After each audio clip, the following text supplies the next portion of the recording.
Bismillahirrahmanirrahim. Welcome to the Grey Zone with Ali Manzoor, a show where we challenge assumptions, stereotypes, viewpoints on various complex issues, and hopefully foster critical thinking. I'm going to start today's show with a quote from David Attenborough. The environment is not separate from us. We are part of it. According to World Health Organization, air pollution kills around 7 million people a year. To discuss air quality and so much more, we have with us Abid Omar. Abid Omar is a citizen scientist and founder of PAQI, Pakistan Air Quality Index. He's a board member at TIP, where he's also studied, and he's also studied at Ghent University. Abid, welcome to the show. Thank you very much. It's an honor to be here. I think let's jump into it. In simple terms, what do you mean by climate change, air quality, and pollution? Air pollution, the environment, mahawliyat, that affects you in every way, right? Like, the air you breathe is impacting your health, it's impacting your livelihoods, it's impacting your mental development, it's connected with everything. So if you can improve the air. But इसकी definition क्या है? मतलब अगर एक आम आदमी को, मैं उर्दू में आपसे सवाल पूछ रहा हूँ, अगर एक आम आदमी को समझाना है कि क्लाइमेट चेंज का क्या मतलब है, एयर क्वालिटी का क्या मतलब है, एयर पोल्यूशन का क्या मतलब है? So they're very three distinct but interconnected things, right? Let's start with climate change.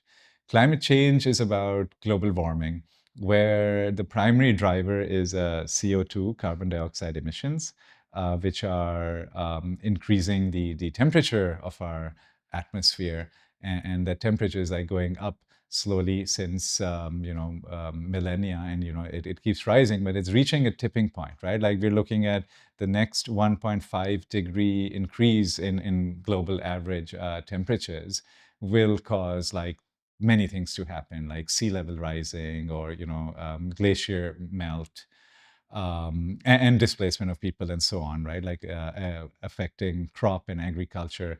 So that's the biggest long-term disaster that we're looking at, and there's a lot of effort to fight it. Now, let's talk about air pollution, right? Like, so climate change, we're saying, okay, it's carbon dioxide emission. But air pollution is not carbon dioxide. Air pollution is everything else. That, the emissions coming from your cars, the particulate matter, the nitrogen oxides from petrol combustion, sulfur oxides from diesel and coal combustion, as well as other things like ozone and carbon monoxide, etc. I mean, these are all coming from human activities, but these are what are called super pollutants. Some of these are super pollutants, which are also contributing to global warming and climate change.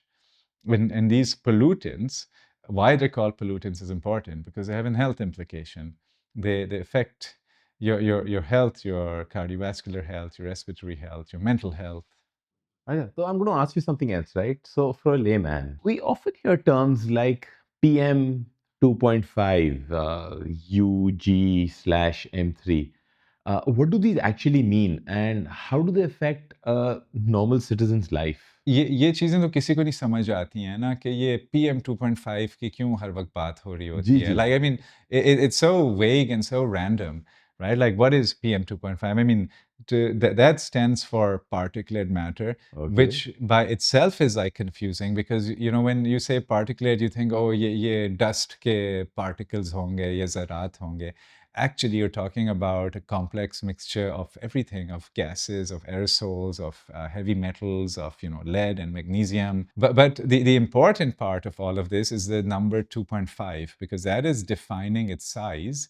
And that size, and it's not even a U, it's actually a mu. So It's a mu. it's a microgram that we're looking at. That particle size is smaller than your red blood cell.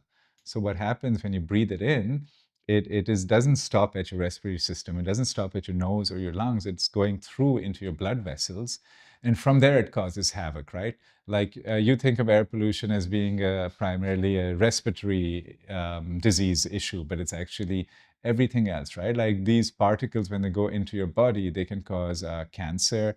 They can also, enter the fetus and cause problems in, the next generation. So it's a whole host of things that we're looking at. To me, I wake up in the morning and today my phone says AQI is something something. What does it mean? Can you break it down for the average viewer watching a show like So the important number is AQI, right? Like then you get away from PM2.5. Then you're looking at all the pollutants together. this? And Okay. AQI is to help you understand rather than getting into okay, ye PM2.5 something micrograms per cubic meter kya hai. The air quality index, the AQI, is a health index. It's a warning of what you should do, right? If it's below a certain number, it says if the air is good, you can do whatever. If it's above that number, it's like, okay, if you're in these sensitive groups, are you the elderly? Maybe you stay at home. Are you asthmatic? You don't go outside. And as that number goes up, you start taking additional precautions, right? Like even healthy people shouldn't go out in during hazardous pollution episodes. You should keep your doors and windows shut. You should run an air purifier. If you have to go out, you wear a mask. So the AQI helps you decide whether you want to expose yourself to that toxic air or protect yourself from it. I'm going to start with a fun fact. The average person consumes about 2 kg of food daily, but inhales about 10,000 liters of air daily. Why is there so much discussion and awareness about what we eat, but completely unaware of what we breathe?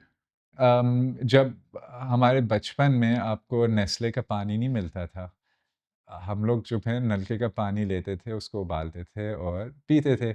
और उसके बाद से इधर होना शुरू हुआ कि अब ये अब उस टाइम पानी भी थोड़ा बेहतर था। अब यहाँ पे हमारे पाइपलाइन के जो हाल हैं, गटर के पानी भी मिल जाता है, I mean it's considered unsafe to drink the municipal water supply. As things progress, things somehow also get worse. So with the air, it's similar Hmm. that the air is getting progressively worse, but unlike bottling up water, you can't bottle up air. Hmm. So it's a very difficult problem to to solve as an individual. I may be wrong here, but we usually talk about environment, climate change, and air quality as separate. Let's go to the 2022 floods. A third of the country was affected, 33 million people displaced, almost 1,700 lives lost. Pakistan suffered the most, even though she contributes less than 1% of greenhouse emissions. Are these really separate issues? No, these are not separate issues. I mean, Pakistan, while I mean our economy is so underdeveloped, so we're not a significant contributor at all to global warming or greenhouse gas emissions. Similarly, I mean, our energy mix is also amazing, right? Like about 50, 60% of energy is coming from hydropower. We hardly have any coal, right? Like, I mean, power production is like almost a rounding error.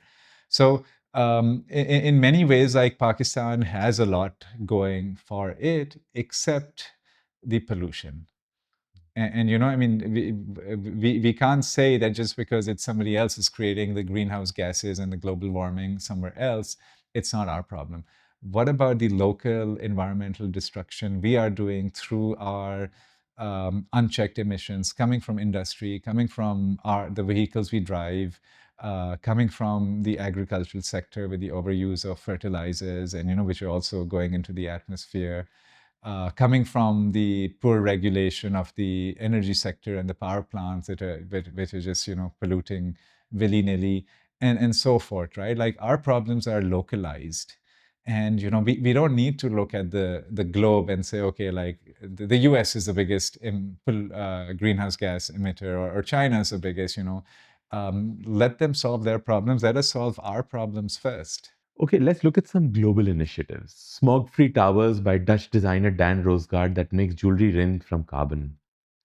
Biotrees in Mexico and Latin America. Liquid trees in Serbia, a 600-liter tank filled with microalgae, ideal for urban spaces that have tight spaces for tree plantation. Smog eating billboards in Mexico that can produce clean air for up to 104,000 people daily. Carbon towers in China with vertical forests. Smog towers in China that trap pollutants. What can we adopt? We can and we have. I mean, we have created a smog tower somewhere in Lahore. It did come up. And we have the smog guns that we are like, very happy with in Punjab and like heavily promoting. So there is a lot of these highly optical things that are happening. I mean, I call them smog theatrics Okay. because it is theater. Okay. But these are not solutions. Okay. Right, this is a communications campaign, right? Like Dan Rosengate's original Smog Tower, Hmm. that is a tool to create awareness. He's an artist, Hmm. and I mean, you have to solve emissions at source. Hmm. You cannot like put a smog tower and expect like the city or even like 2 feet away from it the air to be clean, right? It's like putting an air conditioner outside. Like you put your 2 ton का split AC बल्कि आपके 4 ton का मैंने लगा दिए और कि global warming हो रही है हम लाहौर का टेम्परेचर थोड़ा या कराची का ठंडा कर दें. It's impossible because the air spreads, So right? you're Like saying we need to go to the source. So what about the bio trees, the smog eating billboards, all these things? I mean, assuming we can't go to the source, don't you think we should adapt these in Pakistan? So what's a cheaper solution? I mean, something that is actually not working at all. So I mean, somebody did a study. They're like, let's say, how many trees do we need to displace air pollution? And this is Hmm. building off like the NASA study, right? They're like, okay, how many trees do we actually need? And it was more of a thought experiment, and they did this for Seattle, which is a very green city in the west coast of the U.S. And I mean, it is very green. It's very rainy, and so the calculation they came up with is that you need so many trees that you'll have to get rid of all the people because Okay. it'll be so dense that you can't have any air in there anymore. Yeah. Because I mean, so we have this beautiful plant here, which is also, by the way, known for absorbing pollutants. So when it comes to, I mean, how much heavy metal is it going to absorb? Like lead or magnesium. Magnesium is coming from our petrol combustion of petrol. Our fuel is very magnesium high, or sulfur dioxide and so forth, right? The only way it's helping is when it deposits on the surface. You could just hang your laundry out to dry and it'll be equally as effective as that plant. Because, I mean, the only way to solve air pollution is to go to the source. So here's the question of trade-offs. According to International Energy Agency, fossil fuel industry generates about $4 to $5 trillion annually. According to International Labour Organization, fossil businesses generate 32 million jobs directly and indirectly. The flip side is almost 7 million deaths annually according to World Health Organization related to environment related factors. The question here is, are we building prosperity or simply shifting the cost onto human health? If this was so you're talking about like development, right? Like as we develop more, we need more energy and more fossil fuel. And we're getting good money for it and we're generating employment for it. But the flip side is that over 7 million people are also losing their lives annually because of it. So if we had this conversation maybe a year ago, that would be a totally different answer, right? Like I mean, Pakistan's is an amazing story with renewable energy and solar, right? Like right now, we're like beating the drums that look how good we are, that we're not affected by the closure of the Strait of Hormuz because we've already offset our LNG imports for energy generation because we have so much solar. We have, I don't know, like 22 or 32 terawatt hours of solar, photovoltaic solar capacity installed in Pakistan and continue to increase rapidly, right? So our energy is very, very green with hydropower and now with solar. I mean, so we're not really fossil fuel heavy to begin with, right? Like we're not like the United States with something like 50, 60% of energy coming from coal and I don't know, 30% in China. I mean, ours is like, a very small fossil fuel and surprisingly to everyone, I think, decreasing. When the printing press was invented, you actually accelerated knowledge and you didn't like offset the people who would like handwrite the Bible and the Quran and so on. Like you could the Gutenberg press like accelerated human advancement through this availability of knowledge. So similarly, you could say that when the United States adopted the Cleaner Act in 1970, or when Europe, the Green parties in Europe around the same time in the say 1970 came about, that they're fighting for the environment and they want to shut down industry and bring in like standards for vehicular emissions and so forth, and fossil fuel emissions, that it would like impact jobs in the economy. On the contrary, it has increased jobs, it has increased opportunities for people. And the same thing is happening in Pakistan. So I'm also associated with the textile sector. So what is happening today in Pakistan, and that's also driven by international demand that, because of this energy crisis, people are shifting, like in the outskirts of Karachi, like the textile mills are moving to Nooriabad, which is in the wind corridor. And not only are they installing megawatts of solar, they're also putting megawatts of wind turbines over there. And they're not, they're going off the grid, so they're not dependent on whether your electricity is coming from a dam or from charcoal. They're generating their own energy, and they're not using any coal, which traditionally the steam boiler is either coal powered or using bagasse, right, like agricultural materials, which is creating a lot of CO2 emissions, as well as the state of the boilers. A lot of unregulated emissions are happening because the energy source is now quasi free. They're shifting to electrical boilers. So, I mean, there's this huge energy transition happening in many ways in Pakistan. And so, my point to your answer is actually creating new opportunities. It's creating better opportunities, right? Electronic vehicles, 17 million sold globally. Just India sold 2.3 million in 2025. Pakistan hopes to make 30% of all vehicles EV by 2030. The question is, in countries like ours that use fossil fuels for electricity generation, are we shifting pollution from roads to grids? The EV revolution is coming, and over the last few months, we're seeing this EV tsunami in Pakistan as well. I got my electric motorcycle about a year ago, when a year and a half, and there were still very few. But all of a sudden, when you're out on the streets, you can't, you see an EV all the time, and that's just in the last few months. So um, in a way, for us, for Pakistan's unique situation, it is perhaps better that we are shifting our pollution from the tailpipe of a car to a power plant, because that's easier to regulate than the millions of vehicles that we have in each city. And that being said, like, with much of the energy in Pakistan coming from renewable sources, in any case, like, the impact is not going to be that high. Okay. So, Abid, that was it. Would you have a message or someone or something to give to people based on your work and your experience?